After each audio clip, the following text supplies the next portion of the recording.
अस्सलाम वालेकुम। 10th class बच्चों, कैसे हैं आप लोग? उम्मीद है कि सब खैरियत से होंगे। बेटा, आज हम लोगों ने पढ़ना है calculate the concentration of a solution in titration using empirical data. हमने क्या करना है, एक सॉल्यूशन की कंसंट्रेशन मालूम करनी है इन टाइट्रेशन के प्रोसेस से और एम्पिरिकल डाटा को यूज़ करके। टाइट्रेशन ऐसे प्रोसेस का नाम है, ऐसे अमल को कहते हैं जिसमें हमें दो सॉल्यूशंस को आपस में रिएक्ट करवाना होता है। एक सॉल्यूशन की कंसंट्रेशन हमने मालूम करनी होती है, जबकि दूसरा सॉल्यूशन जो हम इसमें यूज़ करते हैं उसकी कंसंट्रेशन हमें मालूम होती है। अब मिसाल के तौर पर जिस सॉल्यूशन की हमने कंसंट्रेशन मालूम करनी है वो हम ले लेते हैं NaOH। ठीक है, तो इसमें क्या होता है, अब मिसाल के तौर पर आपके पास जो है एक सॉल्यूशन वो है NaOH, उसकी हमने क्या करना है, कंसंट्रेशन मालूम करनी है और उसे एक ऐसे सॉल्यूशन के साथ रिएक्ट करवाते हैं जिसकी कंसंट्रेशन हमें मालूम होती है। और वो कौन सा सॉल्यूशन है, वो हमने HCl ले लिया। ठीक है, इन दोनों को रिएक्ट करवाएंगे। रिएक्ट करवाने से सोडियम और क्लोरीन आपस में रिएक्ट करेंगे, जबकि हाइड्रोजन और हाइड्रोक्सिल आयन आपस में रिएक्ट करके क्या कर देंगे, वाटर बना देंगे। ठीक है, NaCl ये आपके पास सॉल्ट बन गया और उसके बाद साथ क्या बनाया, ये आपके पास वाटर आ गया। अब आपने क्या करना है, इस रिएक्शन को एंड तक आपने नोट करना है जब तक कि आपके पास एंड पॉइंट ना आ जाए। ठीक है, ऐसे अमल को क्या कहते हैं, ऐसे अमल को कहते हैं टाइट्रेशन। इसमें आपने बेटा तीन चीज़ों का ख्याल रखना होता है। पहला होता है कि आपने जो इक्वेशन है वो बैलेंस लिखनी है। ठीक है, नंबर 1 पे आपने क्या करना है, बैलेंस इक्वेशन का यूज़ करना है। अब बैलेंस इक्वेशन कैसे है, बैलेंस इक्वेशन का मतलब है कि आपने रिएक्टेंट में जो भी आपके पास एलिमेंट है, आपने प्रोडक्ट में भी आपके पास उतना ही बन रहा हो। अब आप इसको नोट कर लें, जैसे मिसाल के तौर पर सोडियम, रिएक्टेंट में कितनी है सोडियम के एटम, एक है। प्रोडक्ट में कितने बन रहे हैं, प्रोडक्ट में भी हमारे पास एक ही बन रहा है। उसके बाद ऑक्सीजन को देखें, ऑक्सीजन इस पूरे रिएक्टेंट में एक है, प्रोडक्ट में भी आपके पास कितना है, एक ही ऑक्सीजन है। हाइड्रोजन कितने हैं, हाइड्रोजन आपके पास रिएक्टेंट में 2 हैं और प्रोडक्ट में भी आपके पास 2 ही बन रहे हैं। ठीक है, number 1 balance chemical equation use करनी है। नंबर 2 आपने जो वॉल्यूम यूज़ करना है वो दोनों रिएक्टेंट का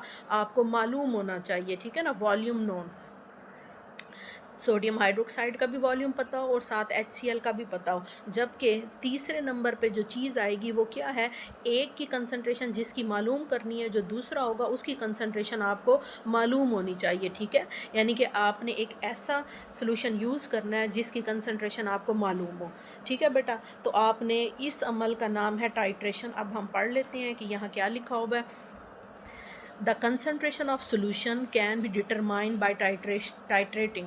वो कहते हैं सोल्यूशन की कंसनट्रेशन हम टाइट्रेशन के ज़रिए मालूम कर सकते हैं with solution of known concentration, एक ऐसे सोल्यूशन जिसकी कंसनट्रेशन आपको मालूम हो। ठीक है ना, इन दोनों को रिएक्ट करवाएंगे till the end point is reached, और तब तक आपने रिएक्शन को होते रहने देना है जब तक कि एंड पॉइंट ना पहुंच जाए। फॉर दिस पर्पस, इस मकसद के लिए you need to know the balance chemical equation for the reaction. वो कहते हैं इस मकसद के लिए आपने जो इक्वेशन यूज़ करनी है वो बैलेंस हो, जैसे हम लोगों ने बैलेंस केमिकल इक्वेशन यूज़ की है बिटवीन द टू सोल्यूशन, दोनों सोल्यूशन के दरमियान। The volume of two solution use during titration, वो कहते हैं जो टाइट्रेशन के दौरान जो वॉल्यूम यूज़ हो रहा होगा दोनों सोल्यूशन का वो भी आपको पता हो। And the concentration of the other solution, दोनों सोल्यूशन का वॉल्यूम पता हो लेकिन कंसनट्रेशन सिर्फ एक की मालूम हो। ठीक है, तो ये आपके पास था टाइट्रेशन का मेथड। अच्छा बेटा, नेक्स्ट पेज पे आ जाए। नेक्स्ट पेज पे आपके पास एक एग्जांपल दी हुई है 15.8। Titration is perform between NaOH and HCl till and point is reached. वो कहता है टाइट्रेशन हम दो सॉल्यूशंस के दरमियान में करते हैं, वो कौन से हैं, NaOH है और HCl है, जब तक कि एंड पॉइंट ना मिल जाए आपको।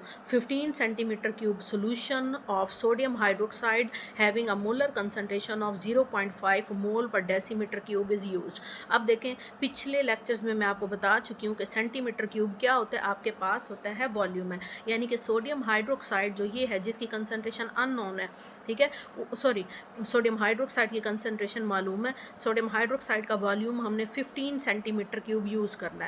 ठीक है, लेकिन क्या है, हमने ये सेंटीमीटर क्यूब नहीं लेना, इसको हमने डेसीमीटर क्यूब में चेंज करना है। उसके बाद क्या है वो कहते हैं ये न्यूट्रलाइज, और इसकी कंसनट्रेशन कितनी है 0.5 मोल पर डेसीमीटर क्यूब है, use to neutralise 23 centimetre cube of HCl। HCl का वॉल्यूम कितना है, हमने कहा था ना टाइट्रेशन में हमें दोनों का वॉल्यूम मालूम होना चाहिए। सोडियम हाइड्रोक्साइड का वॉल्यूम 15 सेंटीमीटर क्यूब है, जबकि HCl का वॉल्यूम जो है 23 सेंटीमीटर क्यूब है। Find out the concentration of HCl इन मोल पर डेसीमीटर क्यूब।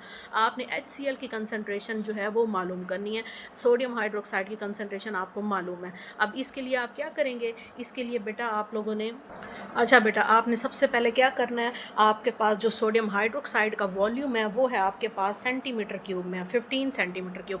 आपने सबसे पहले क्या करना है, वॉल्यूम को जो है वो आपने किस में चेंज करना है, आपको पता है वॉल्यूम को जो है वो हम चेंज कर देते हैं डेसीमीटर क्यूब में। एक तरफ हम सोडियम हाइड्रोक्साइड लिख रहे हैं, दूसरी तरफ हम HCl लिख रहे हैं अपनी आसानी के लिए। तो इसका वॉल्यूम कितना है 15 सेंटीमीटर क्यूब दिया हुआ है।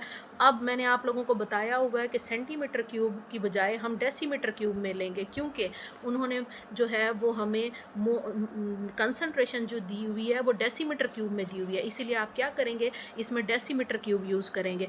तो आपको पता है इसको चेंज करने के लिए 1 सेंटीमीटर क्यूब में आपके पास 1000 जो है 1 डेसीमीटर क्यूब में आपके पास 1000 सेंटीमीटर क्यूब होते हैं, ठीक है। तो आपने क्या करेंगे, 1 डेसीमीटर क्यूब में 1000 सेंटीमीटर क्यूब है, 15 में कितने होंगे, तो आप 1000 से इसको क्या कर देंगे डिवाइड कर देंगे। डिवाइड करने के बाद आपके पास जो आंसर आएगा वो है 0.015 डेसीमीटर क्यूब।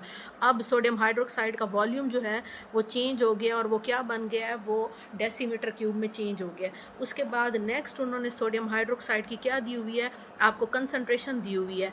क्या दी हुई है कंसनट्रेशन, 0.5 मोल पर डेसीमीटर क्यूब दी हुई है, ठीक है। ये उसकी कंसनट्रेशन है, क्या है ये मोल है और नीचे डेसीमीटर क्यूब है, यानी कि ऊपर मोल्स हैं और नीचे क्या है आपके पास वॉल्यूम दिया हुआ है। इसी तरह अब आपने इधर भी HCl के साथ क्या करना है, HCl की भी आपने सबसे पहले वॉल्यूम मालूम करना है।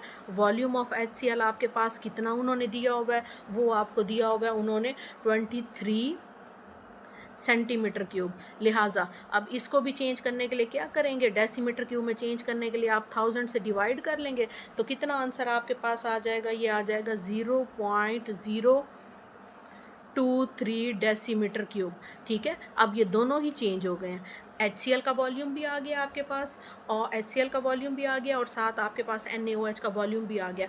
अब उन्होंने क्वेश्चन में क्या पूछा है, उन्होंने कहा है कि HCl का आपने मोल्स पर डेसीमीटर क्यूब मालूम करनी है। तो क्या मालूम करनी है हमने, HCl के मोल पर डेसीमीटर क्यूब आपने जो कंसनट्रेशन है वो आपने मालूम करनी है, ठीक है। अब क्या होगा कि हमारे पास डेसीमीटर क्यूब वॉल्यूम तो मौजूद है हमारे पास, लेकिन हमारे पास मोल नहीं है। अब इसके मोल निकालने के लिए हम क्या करेंगे, हमने सबसे पहले सोडियम हाइड्रोक्साइड के मोल्स निकालने हैं, ठीक है।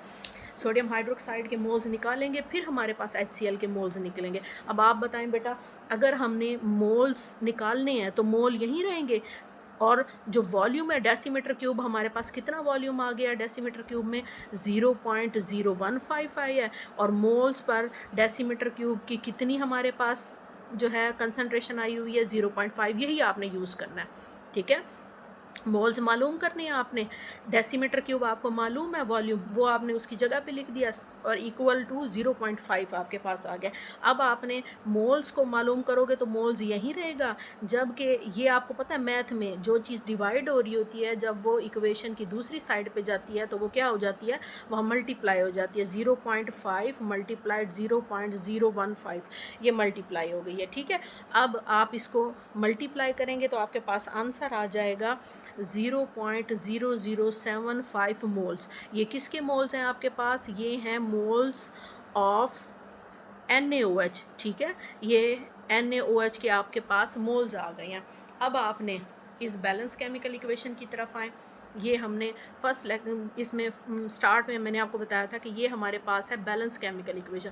बेटा टाइट्रेशन में जो अगर NaOH के 1 मोल है, ठीक है, इसके साथ कुछ नहीं है तो आपने इसके साथ एक लगा देना है। मैथ में जब भी अलजबरा में आप देखते हो कोफिशिएंट कोई नहीं होता तो इसका मतलब है यहाँ एक कोफिशिएंट मौजूद है, इसके एक मोल है, तो आपने जो दूसरा रिएक्टेंट यूज़ करते हो तो आपने कन्फर्म है कि उसका भी एक ही मोल होगा। ठीक है, आपने बैलेंस इक्वेशन से आपको पता चला है कि अगर NaOH एक मोल है तो HCl भी एक मोल है। लिहाजा अब यहाँ देखें जितने मोल्स आपके पास NaOH के आए हैं, इसका मतलब है कि आपके पास जो है वो इसके भी HCl के भी आपके पास उतने ही मोल्स आएंगे। तो आप यहाँ लिख लें moles of HCl। Moles of HCl कितने आपके पास NaOH के कितने आए थे? 0.0075 मोल्स आए थे ना। यही मोल्स आपके पास क्या HCl के भी मोल्स आ गए हैं। अब आपने इस फार्मूले में पुट कर देना है कि कंसंट्रेशन मालूम करनी है ना। मोल्स आपको मिल गए, डेसीमीटर क्यूब आपको, ये आपने पहले ही वॉल्यूम को सेंटीमीटर क्यूब को डेसीमीटर क्यूब में चेंज कर दिया था। अब आप इसमें पुट करो इस फार्मूले में, ठीक है, कि क्या है आपके पास कंसंट्रेशन, क्या है मोल्स कितने आए हैं? 0.0075 आए हैं, जबकि डेसीमीटर क्यूब में आपने ये वॉल्यूम पुट कर देना 0.023 डेसीमीटर क्यूब आ जाएगा। ठीक है, ये साथ में यूनिट इसलिए लिख रही हूँ क्योंकि लास्ट में फिर आपको यूनिट जो है वो समझ आ जाएगी। अच्छा, ये आपके पास आ गए हैं, इनको हल करेंगे तो आपके पास क्या आंसर आ जाएगा? इसको हल करने से आपके पास आंसर आ जाएगा 0.326। ये क्या थे? मोल थे, और मोल्स के बटे में क्या है? Decimetre cube. तो ये आपके पास HCl की क्या आ गई है? कंसंट्रेशन आ गई है। ठीक है बेटा, इसमें आपने क्या किया? सबसे पहले मैं आपको दोबारा एक दफ़ा रिपीट करवा देती हूँ कि इसमें हमारे पास दो सोल्यूशन थे। NaOH का जो वॉल्यूम था वो 15 सेंटीमीटर क्यूब था, HCl का वॉल्यूम 23 सेंटीमीटर क्यूब था। हमने वॉल्यूम जो है वो डेसीमीटर क्यूब में मालूम करना है, क्योंकि कंसंट्रेशन जो हमें दी हुई है, कंसंट्रेशन में क्या होता है? ऊपर मोल होते हैं, ठीक है, सॉल्यूट का वॉल्यूम होता है ना, और नीचे क्या होता है? वो हमारे पास क्या होता है? सॉल्वेंट होता है। उन्होंने सॉल्वेंट जो है वो डेसीमीटर क्यूब में यूज़ किया हुआ है, इसीलिए हमने इसको और इसको दोनों के वॉल्यूम को हमने क्या किया? दोनों के वॉल्यूम को हमने डेसीमीटर क्यूब में चेंज कर दिया। ठीक है, कैसे? कि सोडियम हाइड्रोक्साइड 15 को आपने 1000 से डिवाइड कर दिया तो ये डेसीमीटर क्यूब आ गया, और इसी तरह HCl का वॉल्यूम भी 23 सेंटीमीटर क्यूब को आपने 1000 में डिवाइड कर दिया तो ये आपके पास डेसीमीटर क्यूब आ गया। अब आपने सोडियम हाइड्रोक्साइड की कंसंट्रेशन उन्होंने दी हुई है कि 0.5 मोल पर डेसीमीटर क्यूब है, जबकि HCl की कंसंट्रेशन जो है मोल पर डेसीमीटर क्यूब आपने मालूम करनी है। अब ये मोल मालूम करने के लिए हम क्या करेंगे? NaOH के सबसे पहले मोल मालूम करेंगे, क्योंकि आपको पता है बैलेंस केमिकल इक्वेशन में जो भी रिएक्टेंट में जो भी एक जो है वो रिएक्टेंट आपके पास जो इसके नंबर ऑफ़ मोल्स होते हैं, दूसरे रिएक्टेंट के भी आपके पास वही नंबर ऑफ़ मोल्स होते हैं। लिहाजा अब हम क्या करेंगे? सोडियम हाइड्रोक्साइड के नंबर ऑफ़ मोल्स मालूम करेंगे। आपको पता है उन्होंने क्या दिया था? Concentration 0.5 moles per decimetre cube. अब हमने मोल मालूम करने हैं, ऊपर मोल है, नीचे क्या है आपके पास? डेसीमीटर क्यूब है। वॉल्यूम है, वॉल्यूम की जगह जो हमने वॉल्यूम निकाला हुआ था ये डेसीमीटर क्यूब में सोडियम हाइड्रोक्साइड का, वो वॉल्यूम हमने पुट कर दिया। अब हमने मोल मालूम करनी है तो इसको हम इक्वेशन की दूसरी साइड पे ले जाएंगे, ये इसके साथ क्या होगा? जाके मल्टीप्लाई हो जाएगा। इन दोनों को मल्टीप्लाई करने से हमारे पास ये नंबर ऑफ़ मोल्स आ गए।